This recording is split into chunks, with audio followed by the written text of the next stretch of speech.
spirituality is more than just religion. Welcome to PolyInnovator's YouTube channel, where we're talking about the 4 pillars philosophy. Today is about the spirit pillar.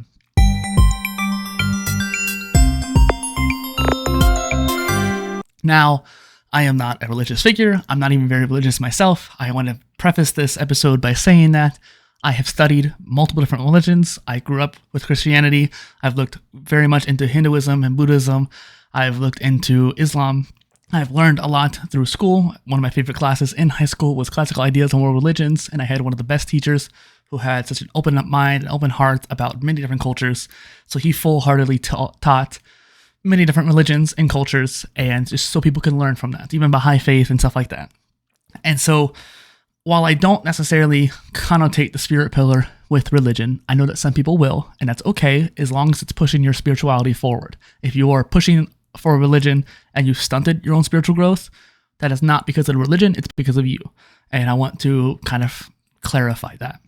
Now, for me, spirituality is something that kind of comes down to the subconscious mind and bridging that with the conscious mind and understanding that who you are in that reptilian brain and the lower brains is technically who you are, but not necessarily what people see all the time. Sometimes people might see it before you do, actually, in some cases. However, understanding your emotions come from that primal source. Oftentimes, that kind of is related to the soul and who you are and your essence of being. I think that essence is greatly connected to the subconscious mind. Whether or not they're the same, I'm not saying that. I want you to figure that out for yourself. I want you to start thinking about it yourself. Because honestly, I still have not done enough development in the spirit pillar to really share what I know or what I feel. I am just trying to create this video to explain what the spirit pillar is and what you can do to try to work towards it and what I'm trying to do to work towards it. Emotions are part of it, but really it comes down to clearing your mind and understanding who you are internally. So meditation is a key practice. It helps with the mind pillar too, because it strengthens your brain a little bit.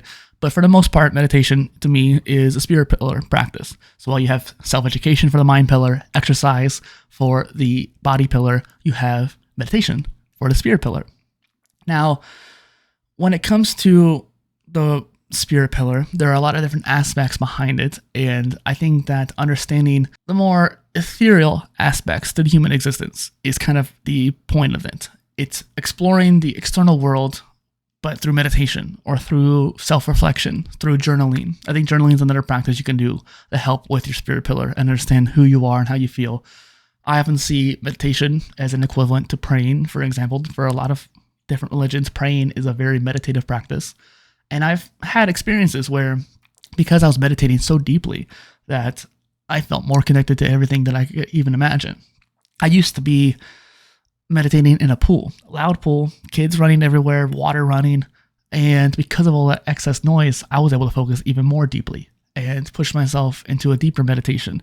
But it was also really interesting at the same time. I could hear everything around me. If anything, I could hear it even better. I was focused on the noise while being more focused on myself.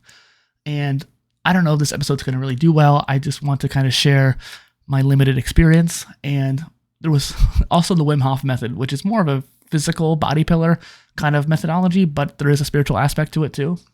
And I used the Wim Hof method in the pool. It was particularly the hot tub. It wasn't too hot. It was all low. Water was off. And I was doing the Wim Hof method to control my breathing and to essentially get into a meditative state in order for me to calm down my heart. So even though it's hot water and that generally warms you up and then in turn increases your heart rate, I was actually slowing down my heart rate because of the practice that I was doing. Maybe it would have been easier in the cool water. I don't know. I got to a point where I was able to lay down on the floor for over 90 seconds because I was able to hold my breath due to that meditative practice. I was slowing down my breathing, slowing down my heart rate, and relaxing and calming my mind. The only reason why I got up and failed after 90 seconds was because I got excited about doing it for 90 seconds.